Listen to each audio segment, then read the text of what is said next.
Coming to you live from the shores of Pinellas County in Clearwater, Florida. That's right, it's Monday.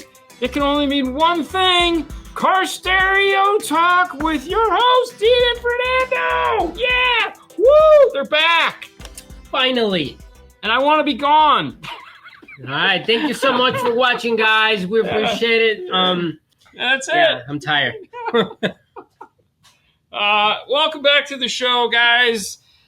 Thank you for. Are we really back? We're. I mean, as back as it's gonna be. I mean, hey, we have a thing. Good evening, everyone. Missed you. Hope you had a great, relaxed vacation. It was good. We got a lot done. Yeah. Good evening, car stereo lovers. Happy 4th of July. I hope you guys have a wonderful and safe. Did you see any fireworks? No, everything was rainy. Oh, was it? It was raining. Yeah. Oh, I mean, we were on a boat, so. But Right. they did have fireworks. Yeah, they died. Oh, yeah, for sure. No, but that's the thing. Disney, believe it or not. Or maybe they were like gunshots or something. But No, yeah. well, Disney is the only boat allowed to do fireworks. Disney Why? boats, because they have they have their own pyrotechnics island.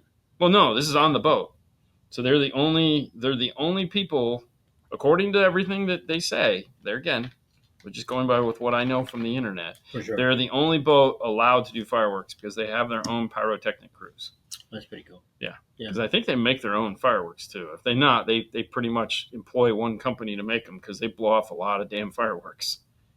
I'm pretty sure it's cool. Yeah, it's crazy. And they do such a good job of hiding everything is forced perspective with fireworks. Like when you see it at the castle, like if you go off center and you're like, dude, those fireworks are over there. But when you're in the front of the castle, it looks like they're literally just behind the castle. Yeah. They're 100 yards behind the castle. Yeah. You know, some of it is like they have some of those that come off the roof of the buildings. Yeah, Okay. but it's Sounds pretty good. neat. Hi, I'm here with High 99 in Fresno, California. I feel you. That's the degrees. Same thing in here, man. Good afternoon, Ken. Oh, you know what? Jeez. What? I totally forgot to Load it. Well, so here's the thing. We got in a discussion. It's only been 1 week and you forget about everything. Yes, Wow. 100%. We got it. Listen, we were talking Hello, to everyone. Morel on the phone at Casey. I finally got back in touch with us. So that was like, okay, we got to go. Yeah. Because we got a show to do. But I almost forgot about that. Hold on, do this. Do that. Hey, we do this thing called the 12-volt clean wire club. Maybe some of you have heard of it. We'll get back to the highs and thanks yous. Let's just get rid of the maintenance right away before we forget. Good afternoon, Brad. Bradley. Cooper. Oh, yeah. It's right. I know it could be. It's like a spitting image. Who do we have this week? We have Mr. Matt. Mr. Matt. Yeah, he did a wonderful. This is the marine stuff. This is the marine. You know, it sucks amplifiers. that I like colored amplifiers other than black. I think they're cool. I think like I get black, it hides, blah blah blah. Like everything's got to be black. But I like marine amplifiers because they're not black. But that's the reason why, because they're not black. You like them because for so many years everybody makes. You know, there was a time there where Focal had a red amp. You could buy them red, and of course the other. Look at this ones. Well, yeah, right I know, but yes, and there was the blue on the Macintosh, and the purple right behind you, the purple that Brian painted his, and the coppers is a color, it's just like in the default on the amplifiers is black, right? Yeah, I know ARC has some chrome stuff, yeah, with brushed aluminum. You know, that's brushed aluminum now. Like we had the black stuff, but they have brushed aluminum. And it's cool. I mean, I get it. That is because black is cheaper. I don't know. What I'm saying is, oh God, yeah, exactly. The color, yeah. Don't just let it go, man. Just let it go. Let it go. Just Jesus. Just let that one. Just let that go. Anyways, Yeah, I think it's cool to have a. Welcome back. Thank you so much, Bobby. All right, here we go. All right, I'm trying to do this. Yeah. Well, it's like trying to do two things at once, and it's like you're here. Hey, and we are here. What is all this crap? I don't want any of this. Okay, right now. Yeah. No, there's all these pop-ups that just happened, and I don't want any of these. Why? Happy 4th of July, everybody. Where's the cool little X to make this stop? In the top. Oh, hang on. Let's try this again. I know what's going on. What happened? Well, I uploaded a new video to The Boring Life of Dean and Haley before we left for vacation. I actually edited a video. Yeah. And I never changed it back to the 5-star. So now it's just being difficult. New followers, love your content. Thank you so much. I just bought a 2025 Ram. The sound system sucks. Okay, I will tell you right now, the interface to add a system into the Dodge Ram is not available yet. Mm-hmm. It's still at 2024 and 2025 or not, or 2025 is not supported. If it's a base audio system, meaning you have nothing else, all you got to do is bypass the ANC if it has it, which it probably will. But if it has like a premium audio system, the current adapters don't work on it yet. They are working on those. Oh. And yes, Down for Sound has a really good colors. There again, Down for Sound. Yes. I'm surprised Bobby didn't chime in on that one. You know who also came out with a really good colors? I think was DS18, reds and stuff like that. Well, I like Steve's amps because they change colors and there's lots of clear and. Oh, there you go. See, that's why. What? Black anodizing has a higher. Yeah, I don't even know what that means. The color. That's why they black. Sure. Yes. Can we get your email again? Yes, it's 5starcarstereo@gmail.com.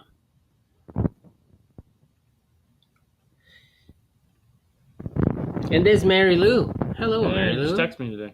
Yeah? Yep. Welcome back. That's what she did. I never left. Yeah, you did. You went to Universal, man. Yes. There we go. Oh my God. Finally? Dude, that was the end of the show, guys. Thank you so much. I mean, he was, Yeah, that was it. That's all we got. All right, let me go back to this then. For sure. All right, so we got the clean wire thing out of the way. Yeah. So that brings us to this point. Mm-hmm. Are you tagging?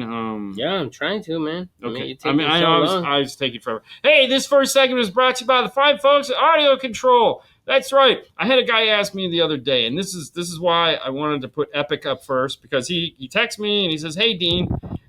He's texted me before, so we've got a relationship, I guess. And he's like, "Hey, I've been looking at this new Audio Control stuff. I see they have a 5-channel in the Epic line. I'm pretty excited about it. Here's what I want to do.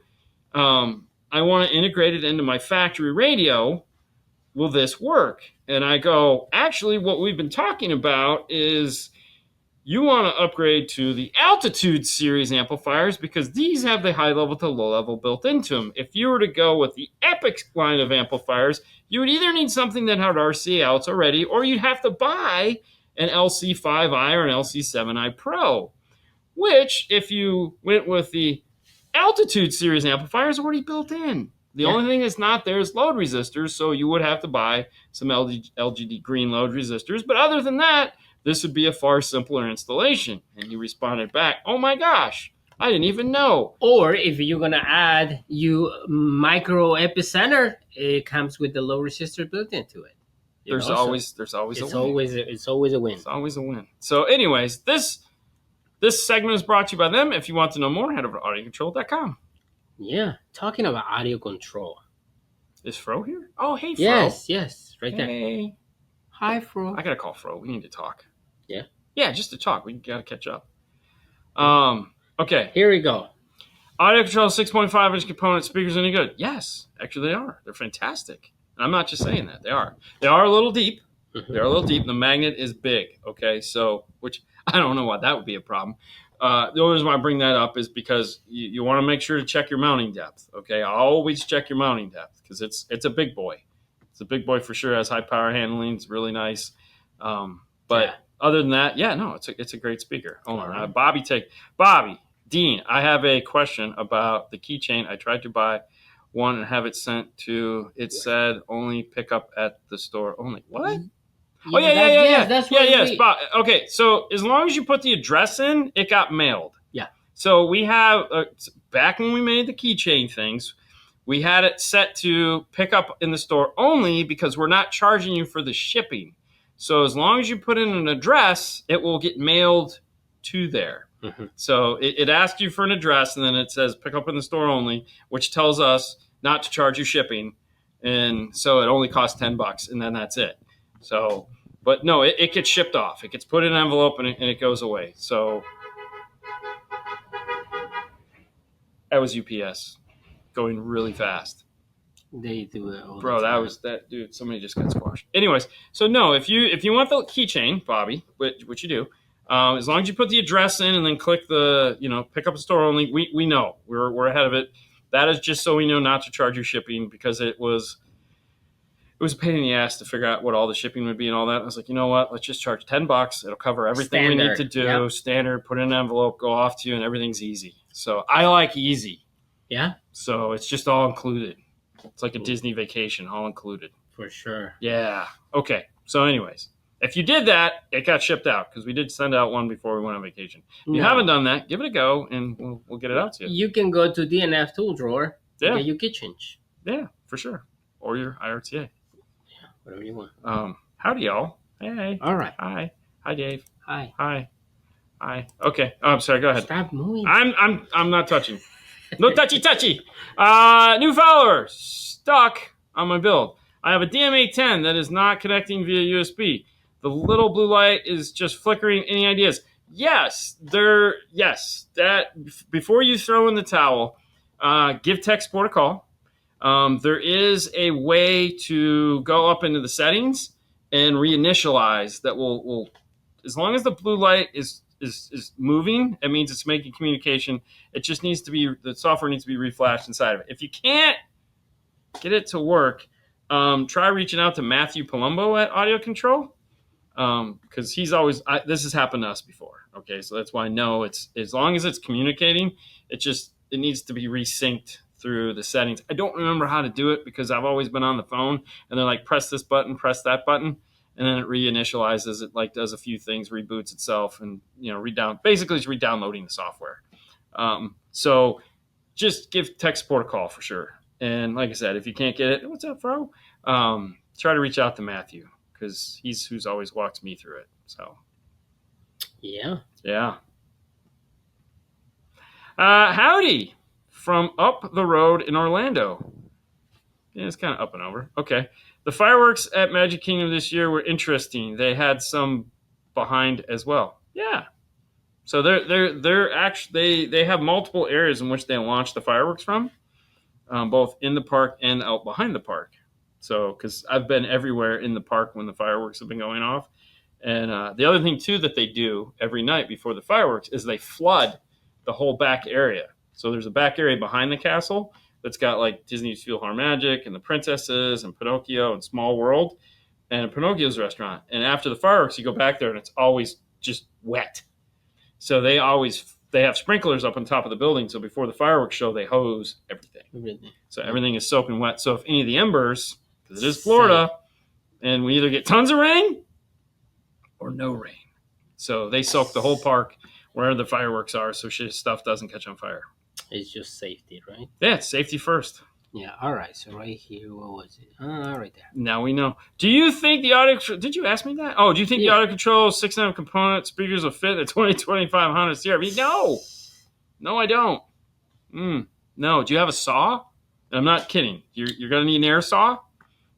So when you look at the Honda is not like a round hole. The Honda is round, and then it makes these two little nipples, and it comes down to this little head. Mm-hmm. It's got two little clips that clip in the whole bracket. Super one screw. It's amazing. The magnet will not fit in that hole at all. So typically, if I have my choice, like if they ask me what I would put into that car, I do the Kicker KSs. Not to take anything away from audio control, but if you have an air saw, then you'll probably be able to get them to fit. Without that, no, I would look to something that has a more compact appeal.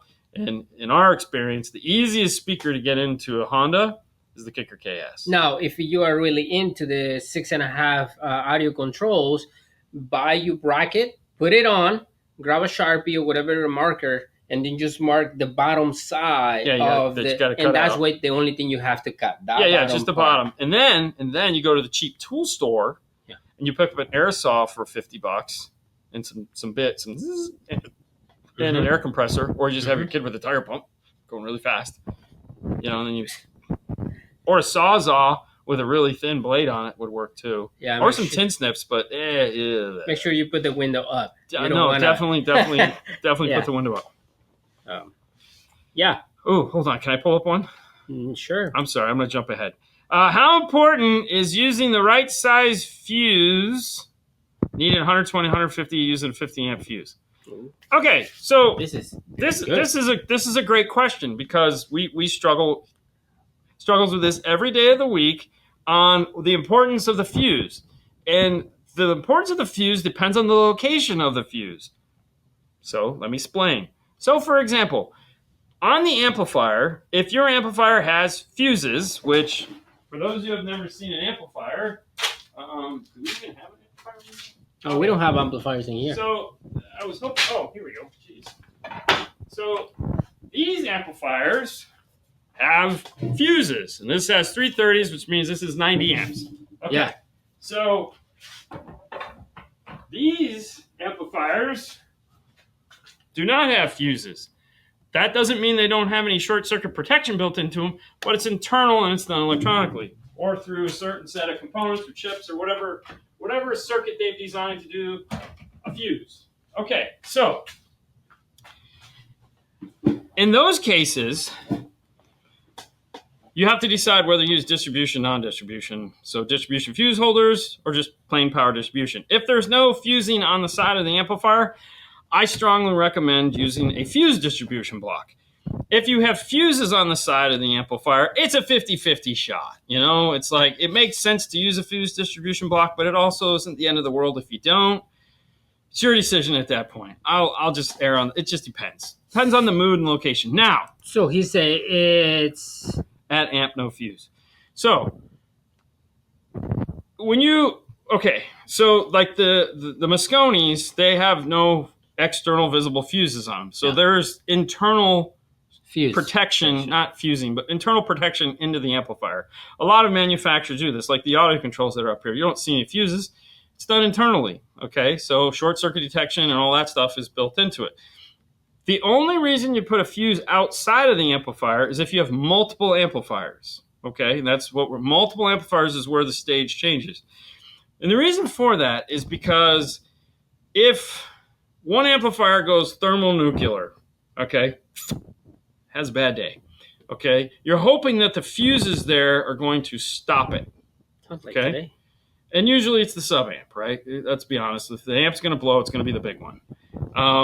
And so, you're hoping that these fuses stop it. But if they don't, if it feeds back, it goes over to this amplifier. If you have a fuse distribution block that is the right size, meaning if this has a 60 amp fuse, you have a 60 amp fuse in here, yeah, great. It's going to blow that fuse because you just went to a dead short pow. This is going to blow. It'll save that amplifier, right? Or it's going to blow the 300 amp fuse that you had in there. Now, do these fuses need to be perfectly matched up? Like if you have this amp as a 30 amp and the only thing you can get your hand on is a 50 amp, that's not going to hurt anything, okay? It's not. Because going from that amplifier forward, it's going to blow the 30s first before it blows the 50s. Yeah. So it's not like it's going to lose any sleep there, okay? But that 50 is going to blow, if you got a dead short coming out of this amplifier, it's going to blow that way, okay? So it's going to blow away before it gets to the 30.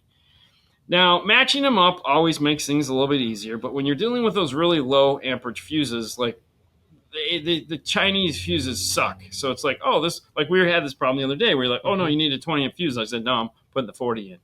And the guy, and you're like, what? I go, look at these two fuses. There's no way this is a 20 and this is a 40. I'm putting the 40 in. This is crap. This is just going to cause us problems.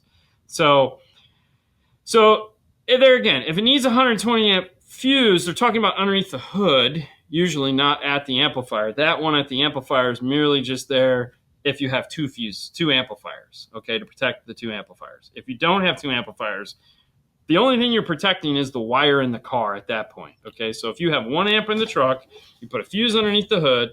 If this amp draws 150 amps and you put a 200 amp fuse underneath there, there again, as long as the wire is not an 8 gauge, let's say it's a 4 gauge, as soon as it shorts out, it's going to blow. That fuse is not protecting this amplifier. It's protecting the wire. That's all it's doing. The amplifier is on its own, okay? Because if you think about it, if that amplifier has any problems, it's 17 feet away. There isn't a piece of equipment in an amplifier that's going to care about that. Now, if it goes to a dead short inside of it, that's going to blow that fuse, which is cool. But you know, you had a 17-foot short, and that fuse is there to protect that wire from getting so hot that it melts the car and catches the car on fire. So that's all they are. They're stopgaps. So, but using more is not less could be a problem, but more will never be a problem.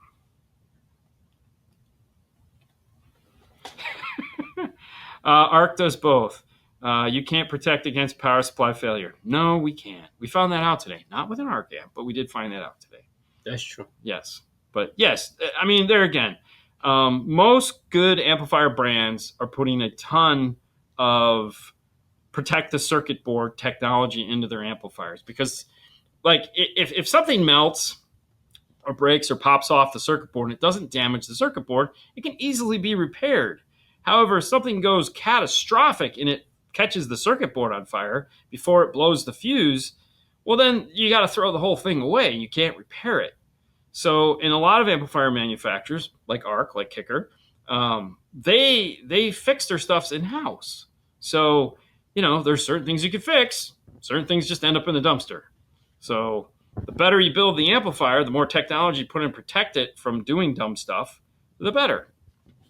By dumb stuff, I mean interacting with humans. Yeah. That's usually where the dumb stuff comes from. Okay. With the humans? Yeah, we're great at dumb stuff. I don't know. You'd have to ask Paul what Chinese fuses he's buying there, Mary Lou, because we just go over there and get stuff. So it's anybody's guess. Right. Yeah. I mean, if you buy some, like you say, if you buy a fuse that the 40, well, dude, is yeah, most so of them, thin. most of them, it's like from 20. Like if you find a mini ATC and it says 15, 20, 25, 30, yeah, chances are good it's all the same fuse. It's all the same fuse, man. Because they don't work for shit. It's not until like a 50 or a 60 you actually see an fuse. Fuses, when those little ATC fuses are cheap and easy to replace. It also spreads the current across the board. Yeah. And they are cheap because you can get them at discount auto parts. So, okay. DJ Fernando, my radio cabinet only has 2-volt RCA going into a Kicker 200.4. Would you use high level or 2-volt RCAs? It's fine. 2-volt RCA is fine on that amplifier. It's gonna be, yes, you're fine. Mm-hmm. The amplifier has a really great gain stage input, as we call it. It's a digital input stage. It's all ones and zeros. I don't know. Anyways, no, it's a fantastic input stage. And whether you're running 2 volts, 1 volt, 4 volt, 10 volts, 22 volts, it doesn't care. Okay, it'll do the same thing. You don't need to worry about it. You just hook it up. You're done. Just hook it Super up. Simple, man. Don't overthink it. Just hook it up, flick the switches, and call it a day. What's up, gentlemen? Is 100 watts too much for a Kicker KS 3.5? What's gonna happen at? What's gonna happen? Yeah. What was gonna high? Was gonna high pass at 500 hertz. There we go. No, you should be fine. You got a high pass it at 500? Yeah, you should be okay. I don't see a problem with that. So, yeah, if you're just gonna, okay, so Let it go, man. yeah, I know. This is one of those weird topics. Okay, so like, especially with using DSP, which you didn't mention DSP. If you're using DSP, you're never gonna have enough power. You always need more. But there again, performance wise, given it, okay, we should do that video again. We did this video years ago, probably 8 years ago, where we took a really super thin speaker rated at 35 watts, and we took a really beefy speaker rated at like 70 watts. And we put the same amount of power to both. And the only thing, and there again, even though the speaker is only rated at 35 watts, as long as you control what's going into it, meaning the high pass filter in this case, you can put a ton of power to the speaker because you're limiting what it's actually doing. Okay. And by doing that, you're increasing power handling. So a crossover is limiting a lot of things that the power rating is not taking in consideration. Like the power rating is usually from a wider X to Y, so it might be from 20 to 20 or 120 to 20,000, but it's not at 500. I can tell you that right now. So the power handling is going to go up once you change those numbers. And unfortunately, that would be really hard for a manufacturer to put on a box. It's like, hey, if you cross it over at 70 hertz, you have this much power handling. Right. Cross it over to 100 hertz, you have this much power. Because what would happen is everyone would cross their speakers over at like 500 hertz, and they'd be like, it sounds like crap. But a 3.5 at 500 hertz is fine. Now, in my mind, you might want to not put as much power to them, bring the crossover point down to like 350, or DSP it, where you actually can go into the EQ and straighten some shit out. Would be the easiest way to say that. And then you wouldn't have to worry about it either, because where those peaks are that are going to cause the problems, those get negated through the EQ section of the DSP. So there's a lot of times we'll get into a car, we'll set what we want our crossover points to be, and we'll turn it on, and we'll look at it through the RTA, and we'll be like, ha, and this speaker is getting way more power than it ever should. But once you see where all this headache is, and once you bring that down to a actual tame level, and not just look like somebody punched somebody and they lost some teeth, it's never an issue. Like it never is a problem. So another win for a DSP. Okay. Yes. Speaking of DSP, hold on. Before you do that, let me do this, and let me go over here. Nope. And I moved it. There it is. Let's bring up that one. Speaking of DSP, maybe you've heard us talk about a DSP manufacturer we call Arc Audio. We just showed you one off the wall. It was copper and silver and all pretty with fuses on the side. But they make another line of amplifiers as well as another line of DSP. One is by my head right now with the... Hold on. I can't do it. The opposite. There you go. Right by that eyebrow. That's the questioning look. Yeah. Anyways, full line of DSPs and the world-renowned, the most famous amplifier on the planet right now, by far, the Blackbird. Oh, yeah, that's right. If you haven't heard us talk about it, you're definitely new to the channel. But if you want the ultimate DSP power and amplification, 8 channels of power and 12 channels of DSP to boot, with so much adjustment, it'll make your head spin. And I mean that. It legit will. We had John in today, and we were talking to him about it because he was asking his questions, and I'm like, look at this, up mixer. He goes, oh my God, it's right there. I go, it is. He's like, that's insane. I said, I know. Anyways, check them out at arcaudio.com.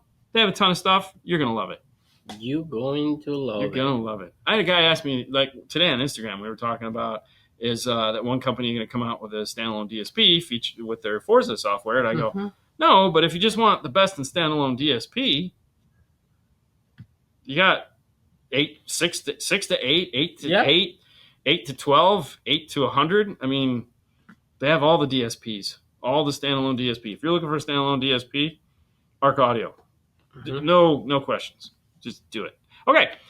What's the method to adjust gains for the following? 2014 Camry SE factory radio, no factory amplifier, LC7i, JL/V1 amps, 4-channel mono, 2 bazooka tubes for now.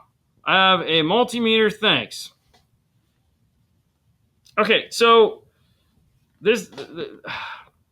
So the LC7i will have input detection built into it. So the LC7i has gain light or their little light in it. So from the radio to the LC7i is going to be easy because there's a light on the on the high level to low level adapter that'll tell you when you need to turn it down, okay, or when as loud as it's going to play. Now outside of that, because all you have is a multimeter, you're going to have to do the math. Now Kicker has a convenient chart that will allow you to, here's your ohm load, and here's what your voltage should be on said ohm load. Okay, so for example, if you have where did I put that piece of paper? Do you know where that piece of paper is? No, but you have it in your. No, I don't. No, really? No, yeah, I should put that up. Anyways, go to kicker.com, and in the Kicker U section, they have like a gain chart for voltage. So like, for example, and this is just for example, because I don't know the numbers off the top of my head because I don't memorize this stuff. It's not that. That's power wire. That's just power wire. Yeah, I see. So for example, we'll say 4 ohm, 35 watts is like 16 volts. So you'll play a 1 kilohertz test tone. You'll put your voltmeter on, and you'll turn the gain up till it hits 16 volts. And that'll be 35 watts. Okay. Yeah. These numbers are just for examples. Okay. And that is the easiest way to do that. Now, when you do it that way, you're still going to play it at, let's say, negative 5 dB, 1,000 hertz test tone at negative 5 dB, which you can also download the test tones at Kicker's site. And that'll be your overlap. Okay. So that's assuming that everything is going to not clip or distort. It's a JL V1, so that should actually be okay. Like that should at least get you there. The other thing to do is do it the old-fashioned way, which is play really dynamic music with the gains turned all the way down. And then, but I mean, really dynamic music, like the worst music you're going to play. Turn it up to where the LC7i says this is as loud as you can play it, and you start turning the gains up until you start to hear it fall apart, and then you turn it down a little bit. Now, a lot of amplifiers now come with the magic light that tells you stop, which is really cool. That is not one of them. So the voltage way would probably be the safest way for you to do that. Okay. Yeah, keep talking. What do we got? Matt says, "Can I throw 1,000 watts?" Oh yeah, that's you say yes. I was gonna say. Yeah, I think we covered that one. All right, another Kicker question. Wow. I love you guys and all the information you guys give us. What are your thoughts on the Kicker Hideaway subwoofer amplifier? Your thoughts on the Kicker Hideaway sub and amp. And you forgot the amp. Yes. So if we're talking about the all-in-one little 8-inch thingy, here's the thing. They sell thousands of those, like container loads full of those things, okay? Container. Where? I don't know. Because I don't see some. If you are looking, if you have, okay, here's the catch. First thing is it has to be mounted to something flat and it has to be bolted into place. If you're thinking I'm just going to set it here, or I might put a screw in it, or I might wedge it behind my seat, it is not going to work. Velcro on it? Yeah, Velcro is not going to work. It physically has to be bolted into the car. Like, just like your seat has to be bolted to the floor. A base shaker. It's a base shaker, okay? It has to be as far forward as possible, meaning underneath the seat, underneath the back seat. In the back of the car, it's not the place for it, okay? And there again, it has to be bolted to the floor. Yay, thumbs up. So the problem with those is that most people don't do that. Don't bolt it in. And they think because it's a subwoofer and an amp, it's so convenient, I can just slide it somewhere, turn it on, and I'll put out bass. It's going to vibrate. It's going to cancel itself out. It just doesn't work. I've seen people like with small convertibles and they've like wedged them behind the seats thinking that's going to work. And it's like, no, that's not going to work either. So in a perfect world, the only time that we've ever gotten them to do like okay is where we've either bolted them to the back wall of a pickup truck, bolted them underneath the seat in a pickup truck, both front or back, and it gives you this much bass. Okay, so if you're just like, like my 6.5s are cool, but I need a little bit more than just that, then yeah, cool. But you could literally put any downfiring 110 box that Kicker makes into the car, and it will destroy it. Yeah. Badly.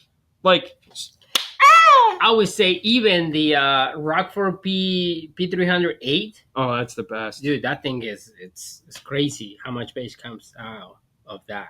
Yes. So there you go. So, anyways, that's what we got. All right. Go ahead. I'm trying to. Okay. Can I use the Maestro SW with the Android radios? It's a universal. Yeah, they have a universal mode. Yeah. And they also have the wired output. Yeah. I don't know if I would, but yeah, technically you can. The Pack Audio CP2 would also work. But yeah, you can just make sure you read the instructions on the flashing site. So you can run you can download the software and run a demo on it and run it in demo mode and like put in all your information and it'll act like it flashed it, and then it'll give you the instructions at the end. And if the instructions make sense for what you're trying to do, then yeah, you're golden. But yeah, you can run a simulated thing. Simulated. Yeah. Okay. Turn that off for 1 second. 1 second. Okay. Can I turn it back on? No. Media. Let me shut this off for a second. And then I'm going to go here. So what I was talking about earlier when we were talking about setting this up, I found it on Kicker's page. You should take a screenshot and save it. I will just download it. It's way easier. So anyways, for example, 45 watts, 4 ohm. I was close. 13.42 volts. So you'd play a 1 hertz test tone, dial your gain up until it hits the 13 volts, and then boom, you'd have 45 watts coming out of the amplifier. Now this is math. There's a whole formula for it. It's Ohm's law. So you could also look up that too if you're like, no, my amp is only 35 watts and this is 45 watts. They don't have anything smaller than that. So anyways, this is a really handy chart to have access to. Very cool. Yeah. So, and you can find it on Kicker's website under the car audio tab. I don't even know. I just kept hitting buttons and it showed up. It's in the tech side. Yeah, it's somewhere in there. Anyways. Boom. Okay. So back to work. Okay. Let me put this back up. Okay. Sorry. We got a couple more minutes. Maybe Go for a couple more seconds. Doing a muffler delete on a Wrangler and then installing a sub box where the muffler was. Ooh. With the sub sticking through the floor. What would you use for waterproofing material other than fiberglass? That's a good question. Now, in the past, years and years and years ago, when I was designing a box for a boat, we were talking with a guy that builds boat stuff. And what he would do is he would actually use wood glue, okay? And he would make a mixture of wood glue, because wood glue is water-based, but it dries non-water-based. So, meaning it turns into a hard shell. So he would dilute the wood glue into where it's brushable, and he would brush it onto the MDF. He would put a couple coats on there, and he'd seal it all with wood glue. Because if you've ever taken a piece like an MDF, everything else will fall apart, but the wood glue will still be there. So that was his logic. I have never tried it, but it would be something you could probably try. Take a small piece of MDF, paint it with wood glue, let it dry, put 2 coats on it, and then set it in a cup of water and see what happens. What about the Rhino line that you find in? No, you want the infomercial stuff. You can paint the screen door with. Yeah. Yeah, whatever the seal that is, you can get at Home Depot in a spray paint can. Yeah, that would probably work too. Maybe. Yeah. Right. I can't think of what it's called. One of you guys know what it is. So. Rain. I need my steering wheel buttons work. I understand. Yeah. Yeah, it's the whole painting thing. Yeah. Yeah, because fiberglass is so expensive right now. But one of those would probably give you at least started. So, 2025 Bronco with BO. Only wouldn't do speaker upgrade recommended. Only want to do speaker upgrade recommendations. Don't waste your time. Don't waste your time. You're gonna waste your time. You're not gonna be happy. Here's the thing. Maybe you can put a new set of 4s in the dash. Hang on before you go. Flex Seal. Yes, thank you so much. Thank you. I knew one of you guys would have it. Boom. Yes. So here's the thing in the Bronco. Hold on, take your finger off the mouse. Okay. Everything is tuned and set up for the BO speakers. Okay, whether they suck or not, by just swapping out the speakers, you're not going to improve the sound because that is heavily EQ'd for those suck-ass speakers. And the speaker you're going to put in there may not need to be EQ'd the same way that is. So you're just going to create a problem there. It's not like you can just You can if you want, but your results will probably not be what you're hoping for.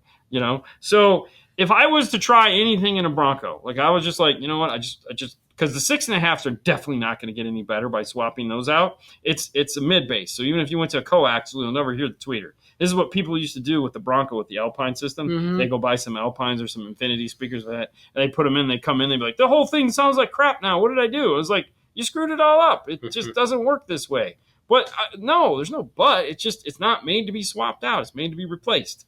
So as I was going to say, the only thing I may do to try to like maybe get a little bit better sound out of it, you're never going to get more volume, is swap the 4.4s. So take the 4s out here, take the 4s out there. Don't put 6.5s back there. It's not going to sound any better. There's 110 hertz high pass crossover in there because the boxes suck. Okay? Yeah. So even if you want bigger boxes, you're still not going to get any more sound out of it. It's still going to suck. I'm pretty sure somebody says the opposite. Yeah, it's fine. Go ahead. Whatever. Hey, believe what you want. It's okay. Yeah. Some people think the world is flat, and it's okay. You can. Is that? I know, right? It looks like. Wow. Yeah, I know. They all saw it in Thor. Anyways, Okay. you may want to try swapping out the 4.4s. Yeah. And I would go simple because it's a simple speaker. Maybe some Kicker CS, maybe the audio control 4-inch. It's just a basic 4 and a tweet because there's not a lot of power there, so you don't need to get something big. Just get something entry level that isn't 70, 80 bucks. It'll give you some more brightness. Might not though. Might be too bright because there's a single cone driver. It's a BO. It might be a dual cone driver. Either way, you might be able to get a little bit more crispness out of it. I doubt it. It's more complicated thing. A lot of people just want to add subs to this, and there Yeah. again, it's like, okay, well, you need to turn off the fake engine noise, so you can do that through ForScan. Yeah. But swapping the whole thing is really where it's at.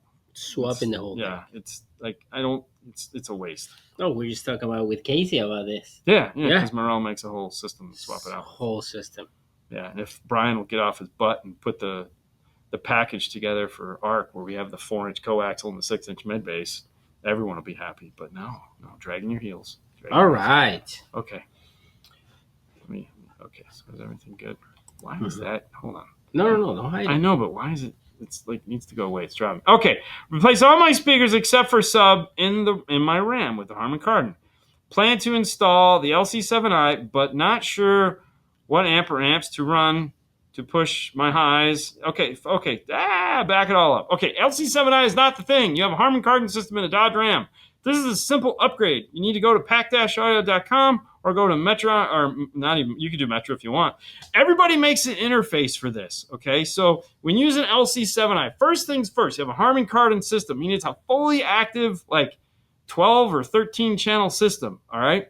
7 channels, which is 6 channels really, in the LC7i, isn't even going to get you started. Like, it's not going to work. It won't go into the car. And it doesn't make any sense to try because, there again, you can go buy an Amp Pro from pack-audio.com, or you can do a RR from iData and plug directly into a Blackbird, like we talked about earlier. Or the if you want DSP, you can go into any of the ARC Audio DSPs. You can go into a DSR1. But there's plenty of solutions that will just plug into the car and give you a 6-channel preamp output. And how that works is LC7i is a high-level to low-level adapter, okay? There's not 6 channels in your car that you can grab and sum back together and make anything work. It's a highly upmixed system with tons of equalization. An Amp Pro is designed to go between the factory radio and the factory amplifier, and there is 2 channels of audio that are fixed, meaning the volume doesn't do shit. It's controlled, it's digitally turning up and down the volume at the amplifier.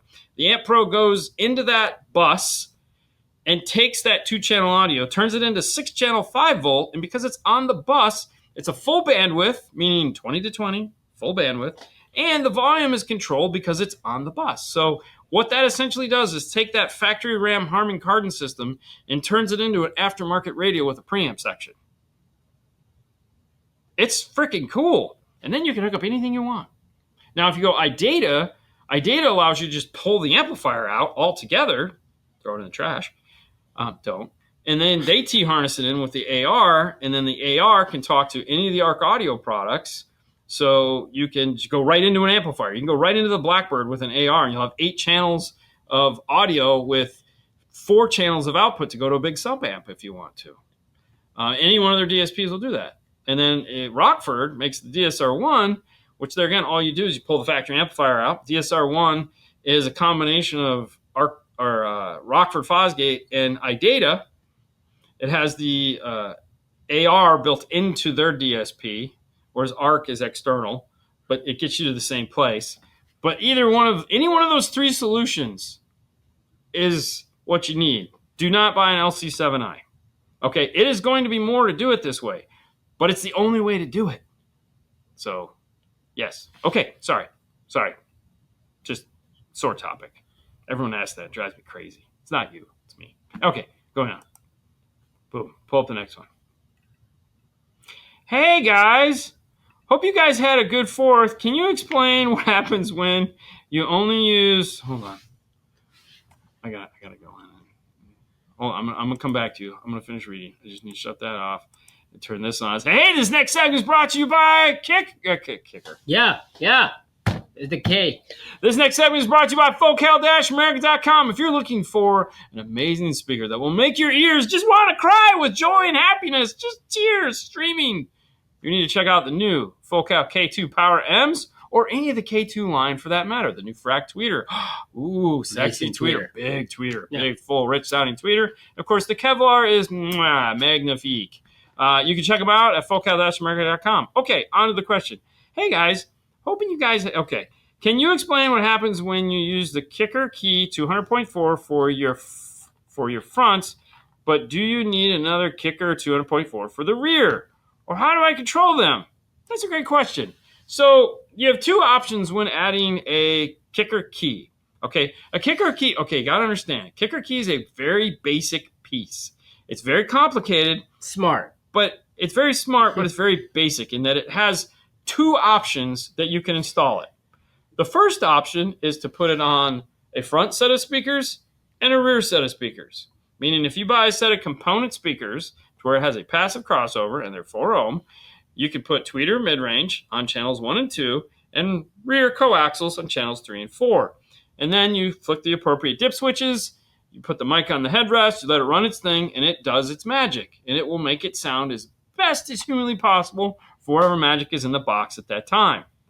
The second option is to forego rear speakers altogether. Say, I don't care about the rear speakers because who cares, right? They're in the back, they're low. Okay. Now, if you still want to run them off the radio, you can. You just turn the volume, fade it to the front a little bit so they're just back there for the rear people to have at it. Now, when you go to set it up, there can be no rear speakers on. Channels 1 and 2 are going to go to whatever you small speaker, 3.5 tweeter, whichever one you have. It'll figure that out on its own. You don't have to do anything. On 1 and 2, it knows to look for that. And then channels 3 and 4 are the front mid bass. Now, that's it. That's all it will do. It will not allow you to buy 2 of them, and you can't tell it, hey, I'm going to be rear channels. It won't. It doesn't know what to do. It's not what it's made for. If you want if you want active tweeter, mid-range, or mid-bass, and then rear, you really need a 6-channel DSP amplifier, and it kind of takes you out of the loop of doing the auto key stuff because it's only made to do one of those 2 options. Now, as I said, if you do it for front stage only, the front stage is going to be god-awful loud, which we do all the time. And if we're putting in something or we leave the existing rear speakers powered off the factory amplifier, that's okay. It's not going to hurt anything. We just, there again, fade to the front a little bit so that when I do this, oh yeah, there's something there. But most of the time, I'm not hearing it because these are like 4 times louder than the rear speakers already. Now, if you want just an overabundance of rear fill, well then yeah, that's when you want to get into something that has more channels of output that allow you to actually do that.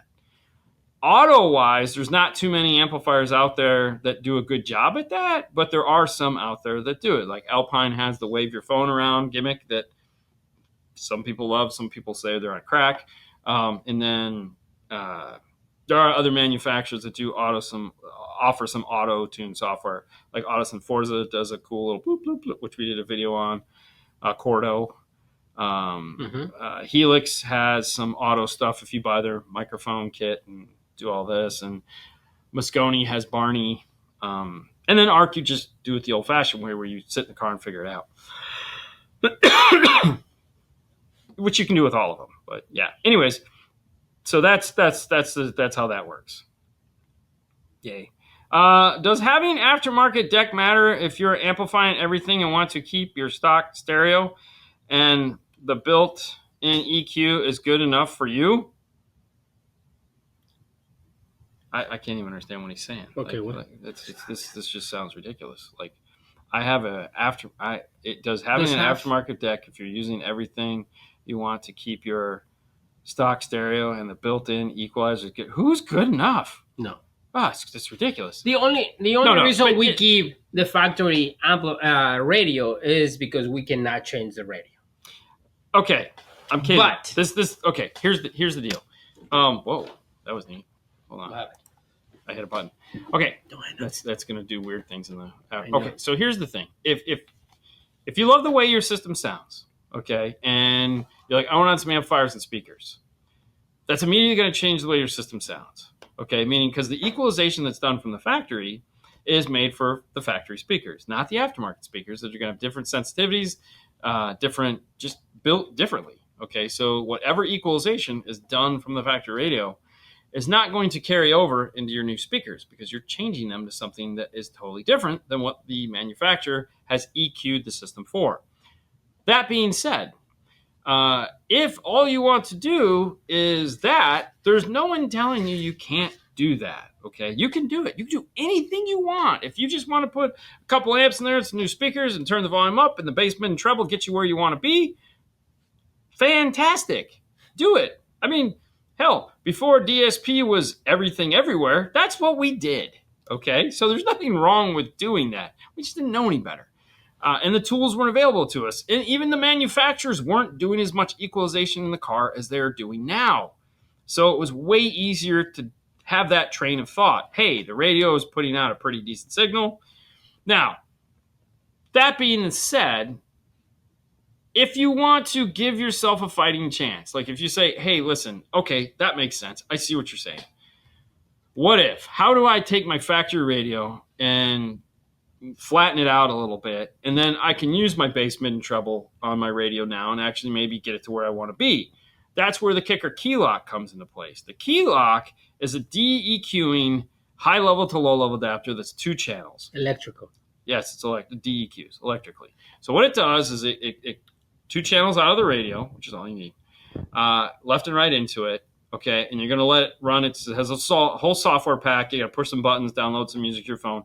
And what it'll do is it'll take that factory EQ and it'll erase it. Okay, get it back to 0. Now, you put your aftermarket speakers in with your basic EQ from the radio, and you might be able to get a pleasing sound from that. Okay, you might be able to get it to do what you want and get it, like you're cool with the factory radio. That would be what makes the most sense to us. Now, if you have like a system that has an amplified factory system, none of this applies to that. This is just if you have bass audio in your car. I mean, you have front speakers, rear speakers. That's it. Because if it's the other one, it's probably an Amp Pro or an AR or something that plugs into it and gets you a whole different result. And then your bass, mid, and treble may actually not even work anymore.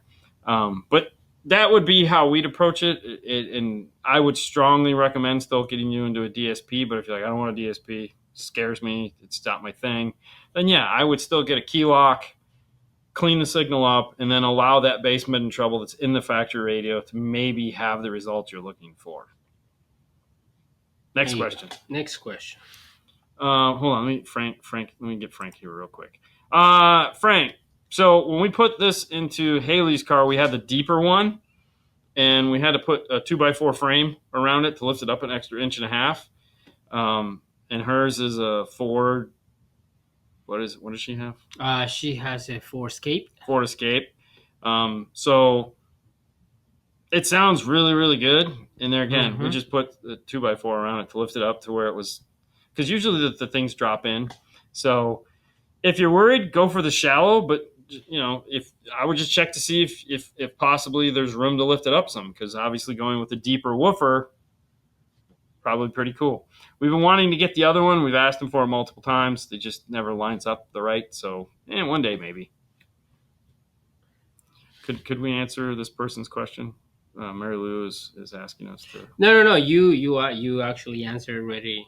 Oh, Very okay. good. I'm sorry. I just said, could we add? You couldn't answer. Oh, okay. Sorry, Mary Lou. Just put it on so everybody can see it. I'm sorry. Mary Lou was saying Dean couldn't have answered the question any better. You are right.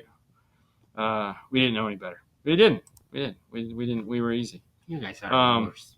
Well, that explains my rear fill question. There you go. That's perfect. You see? Fantastic.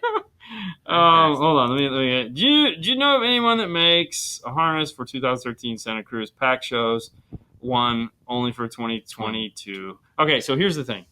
A lot of the times, the reason why they only show up to a 2022 is because they never got into a 2023. Most manufacturers give you some form of a picture of what the harness looks like. I would say just pull your radio out, take a picture of the harness, compare it to what they have. A lot of the times they do work, they just haven't checked. Meaning they physically haven't either gotten their hands on the car or they don't have the information on the car, like because they subscribe to like there's All Data and all these other companies out there that will give you pin configuration so that you can compare it to yours and see if it works. Mm-hmm. But it's like we haven't gotten to that yet, so they don't think about it.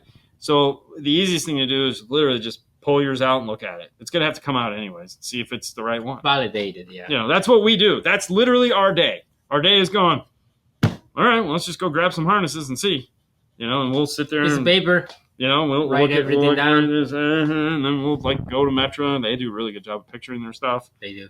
The other thing, too, is there again, like if PAC makes a piece for the car that says, from 20 to 22, but Metro makes a piece like a harness that says 20 to 24. More than likely, Metro's validated their piece. And it's the same piece because we know that. So sometimes you can just do that too and go, all right, well, Metro has one. It's the same car, the same year, so it's got to be the same harness that PAC is making. Check the pictures, see if they are the same. So there you go. That's how we do it. Hold on. And when are you guys going to be doing that? Again with fit. So funny you should ask. Here we go. That was actually one of the phone calls today. It was Take a screenshot, send it to him. Yeah, send it to Josh. Yeah, so they can see it. Actually, people asking for it. All right, hold on. Yep, I'm gonna do that. Okay. No, we were actually talking about that today with our good friend Josh, who's no longer in charge of that. So that was a tear right there. What's that? That was a tear. Oh, hey. Oh, this is Matthew. Oh, it says, hey, hoping you had a great 4th of July, didn't lose any fingers. I'm going to be okay. I'll read this later. Yeah, I was like, okay. Hey, let's take a few minutes. Let's take a few minutes to just. Yeah. Okay. Yeah. Okay. Sorry. Go ahead. All right. Next question. But to answer your question, yes, we're talking about that today. Yes, so we desperately want to do it. Hopefully, soon. Yeah, we're trying to get there. I have a 2019 Toyota Avalon. No dash kit made for it. For a factory JBL radio sucks. Yeah. Have an amplifier. They don't have nothing. So it's an Avalon. It you could probably make a dash kit for this car. What you really just need to find out is who makes the interface, meaning does iData list the car? So iData will list cars, 2019 Avalon, no dash kit available. Would the Amp Pro work with one of the Android radio? No. And produce the same results, stock radio sucks. No, it wouldn't. And there again, really what you just need to do is see if the Amp Pro works. Well, no, if anybody lists a harness. Okay, so the big suck in all of this is the harness. You need the harness. The dash kit is the easiest part out of all of this because now that radios are all like 2-piece radios and floating screens, and it makes it so much easier to deal with this crap than it did in the past. So if anybody lists a harness, then that's all you really need because from there you can cobble together, something that would work. Oh, that was neat. I sent the picture to Josh. Says, "How's that for irony?" I know, right? We didn't pay him. Good job. So, anyways, that's just see if there's a harness available for it. That's now the JBL part of it that might need to go away. just get new amps, call it a day. That's also, but I feel like in 2019 we've done enough Camrys and stuff like that where we've just made our own dash kits. I don't know why this is any different. Yeah, so that's that. It's okay. Good night, guys. Good night, Ramon. Thank you. Guys, thank you. Just one guy. Slow it down. Okay.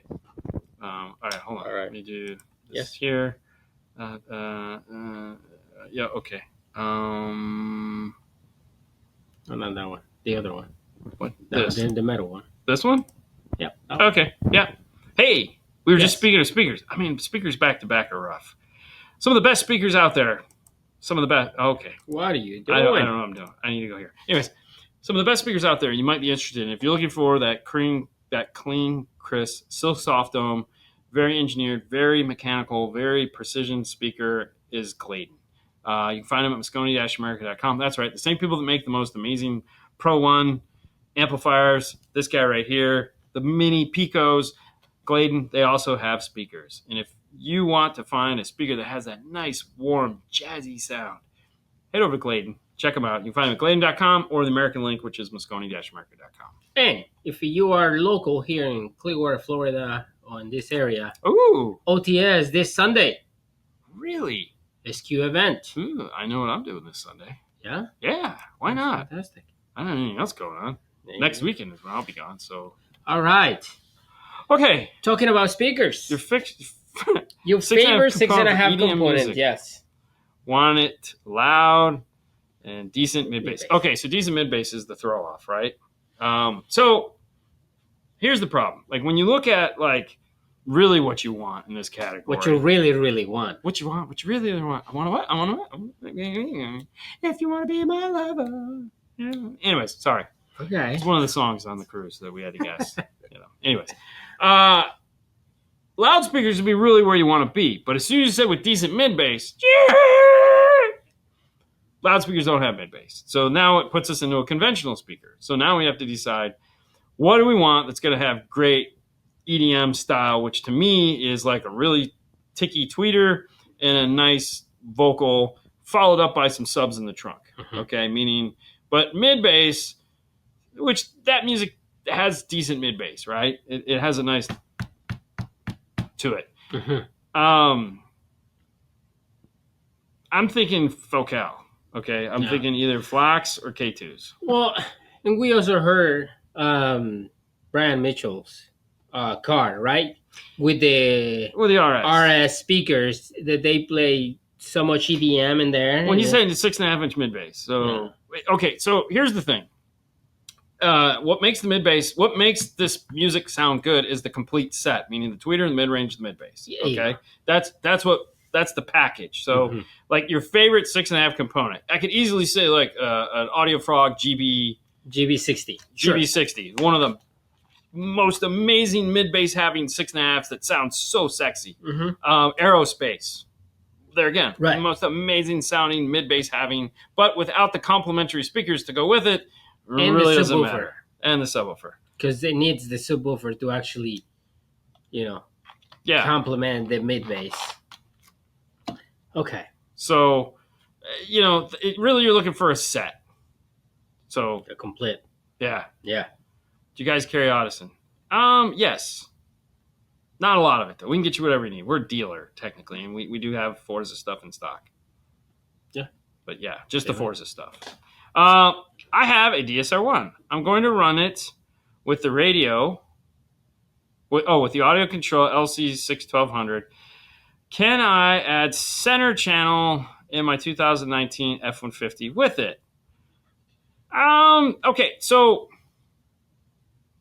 you need more channels, which is easy enough to do. You get a small 2-channel amplifier that you can power that with. The D61200 won't be enough channels to do it, but the DSR-1 has 8 channels of output, and one of them in the configuration can be configured because there's a whole configuration in the app that allows you to choose something. One of those is with a center channel.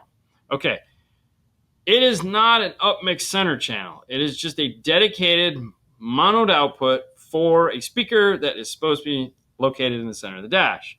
What I mean by that is if you are the driver of the car and you would like to put a speaker in the center of the dash and help it to bring the center stage together for you, the driver. Yes, you can totally do it. It'll just there again, when time alignment is done properly, the center channel is really not going to be doing much. It's just there to help ground that speaker into that area, which they're again time aligned. It will add something to the system. Now, will it do anything for the passenger in the car, like 2C tune? It's not upmix, so no, it's not. It's not going to be like a true center. It's just adding another channel for that. Supporting and there again, most DSPs are this way. It has nothing to do with the DSR1. Most DSPs that say they have center is not a true center. It's and just if that's what you're looking for. So if you'd like to power something, then fantastic. It will do its job. Time align it to just like, when you're measuring, do the same thing, put those numbers in, cross it over. And then the thing I totally, when you're tuning it, okay, keep in mind, start with the center channel volume down low. Okay, so after you get done with the EQ and you get all the speakers all dialed in and you get your EQ portion of it down, start with the center channel down low, okay?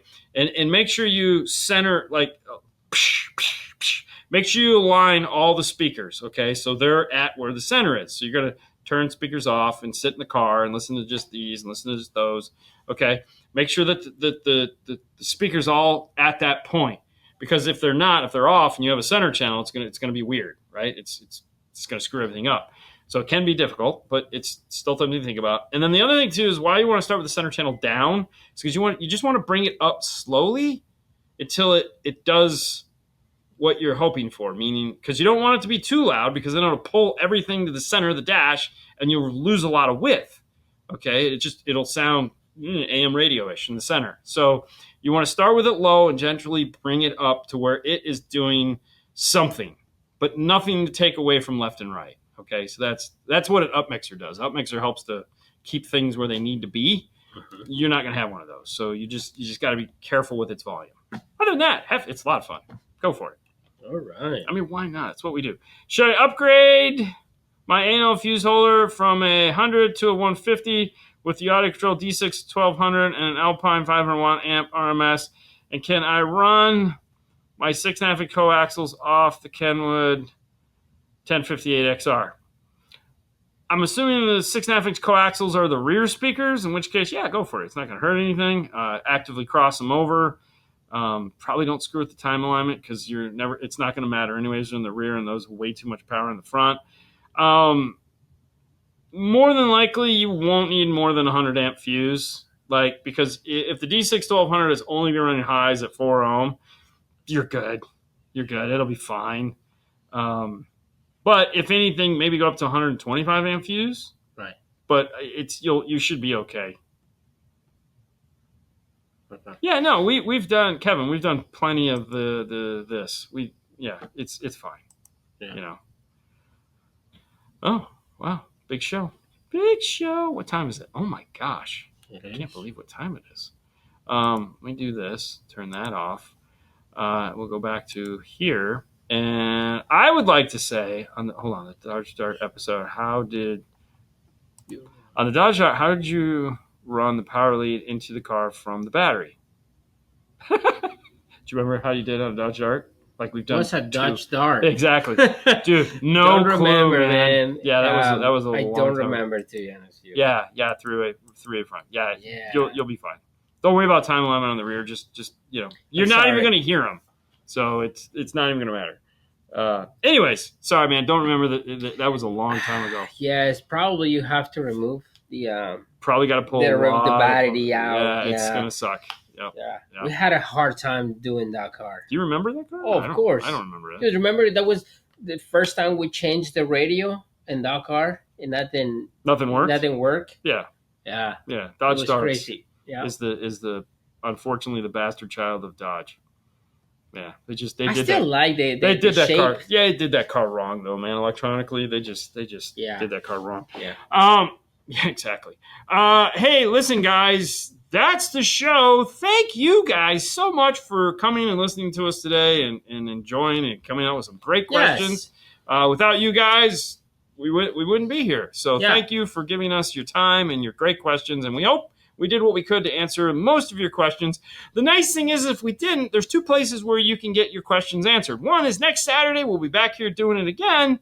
And then, of course, you can always find us on Instagram, where we like to go live sometime during the day. That's a great place to ask questions because it's Instagram. There's not like a million people there. So we can bang through a bunch of questions on Instagram. It's a great thing to do. So make sure you like and subscribe and follow and do all those fun things at all our socials. Yay. Yes, Jason, it was ARC. The rear processing. Yes. It's fantastic. Yeah. So they have an up mixer. Yeah, makes it easy. So thank you guys. So thank you guys. We'd also like to thank our sponsors, ARC Audio, Audio Control, Focal, Moscone, and Gladen. We need more sponsors. Okay, guys, that's it. You guys have a wonderful night. Enjoy yourselves, and we will see you back here Friday when we will do the 12-volt news. Or tomorrow, 5 minutes with 5 star on Instagram. Yeah, that works too. You guys have a great night as always. Bye, guys. Bye.